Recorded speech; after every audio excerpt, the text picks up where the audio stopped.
Hello everyone, welcome back to another video. It's been a lovely Sunday, nice weather again this week in sunny Lincolnshire. So today I want to cover quite an important topic, which is cleaning your airbrush. Now, to get the most out of your airbrush, you need to keep it clean, obviously, to stop from any blockages and stuff like that. And this also encompasses cleaning between like colour changes or anything like that. So when you're using your airbrush, what you want to do is when you finish with the colour you want, get most of it out the cup. If you've got a detachable cup, that's a lot easier to getting it off and cleaning it out. But you want to be able to tip it out. Now I'd cut strips of like blue roll. This is really hard wearing, lint-free blue roll. I keep a load of strips of these sort of to hand. I'll take a strip of that. I'll wipe the cup, get the majority or a lot of the excess out of the paint I've been using. And I'll use a mixture of Vallejo's airbrush cleaner.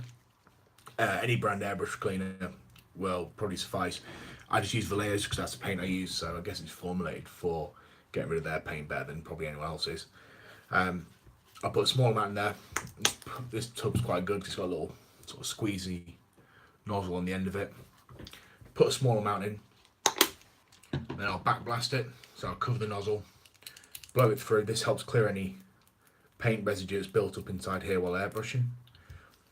Blow it through again, tip it, another wipe out, add a little bit more in, backblast it through again, blow some through, and I'll do this into like a little bowl or a container to the back of the desk, all the way over here. Empty it out and give it one final wipe with a clean bit of tissue. Now it generally leaves it clean enough for the next colour to go in. If I'm using a lighter colour next than what I've just used, I'll probably give it another rinse out as well. That generally keeps it quite clean. The next thing I want to talk about is what I do probably about once every couple of weeks, or if I've had a really heavy session with the airbrush. So this weekend I've laid a lot of primer on, a couple of gloss coats on the B2 Lancaster, which has just got its decals on now. So anything which isn't paint, so primers, especially the polyurethane primers by Vallejo, and some of the gloss varnish and that, I like to give it a really good clean after I've used them. So I'll try and time it in the schedule. And what I use for that is a ultrasonic bath. I'll just take the camera and I'll spin you around. So I use an ultrasonic cleaner. I picked this one up. This is a Silvercrest one. I picked this up for about £7 from, I think it was Lidl's. Now, what you want to do is disassemble your airbrush. I'm just going to put you back up on the stand quickly while I do this. Most airbrushes disassemble relatively the same. Some have a few extra bits here and there, but most of them remove the end piece.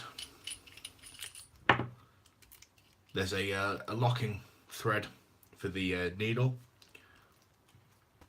Pull the needle out. As you can see, this actually got a bit of paint built up on it around here, so that'll make it feel different when it's coming out. It'll also help block it up a little bit. Next bit is remove the nozzle and the cup at the end, and take these two pieces apart.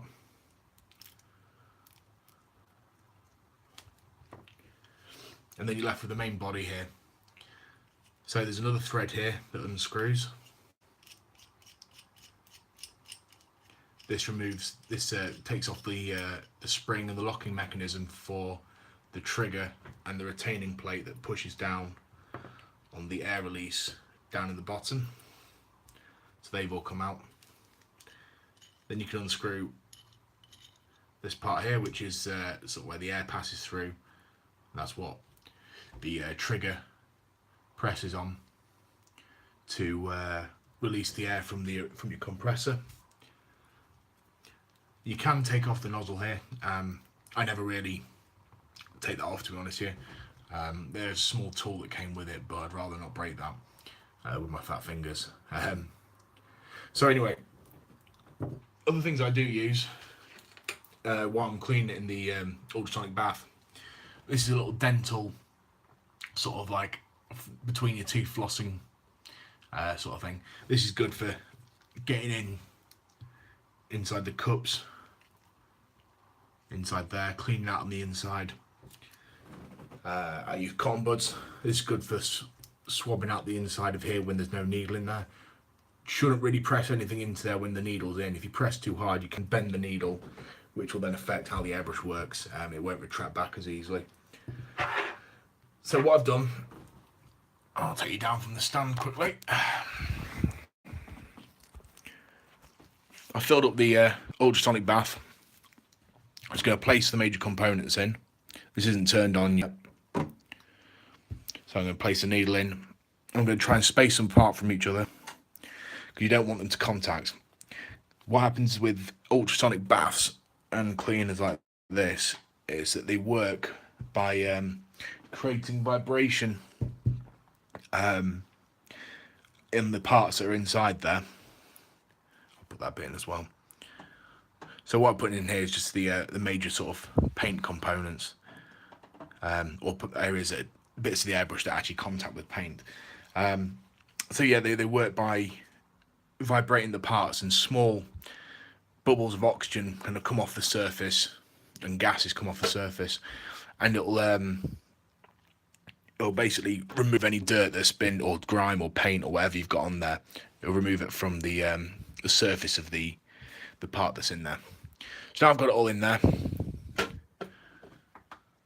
I'll set it for 480 seconds and I'll get it going. You're meant to keep the lid down, but I'll lift it up for a second. What's really important is to make sure none of the components touch each other. If they do, they can wear each other out.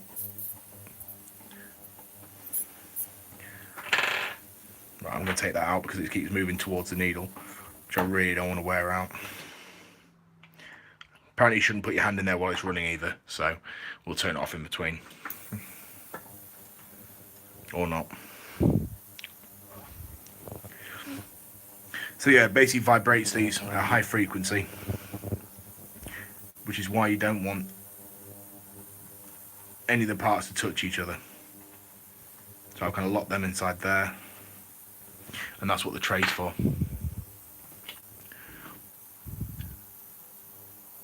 I think I picked this ultrasonic cleaner up for about, I think it was about £8.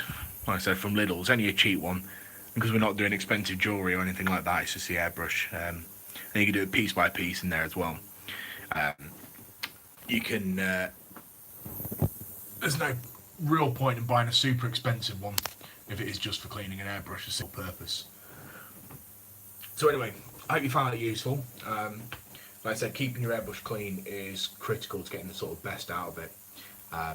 If you've got paint blocks in there and it's clogging up, your paint won't come out as smooth. It will come out, it will spit, and you'll just generally have problems with it until you get clean all the way out. Like I say, if you like this video, leave a like. If you haven't subscribed already, subscribe.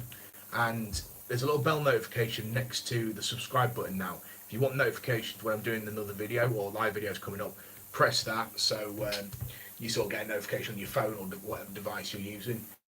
And yeah, I'll see you in the next video. Thank you for watching.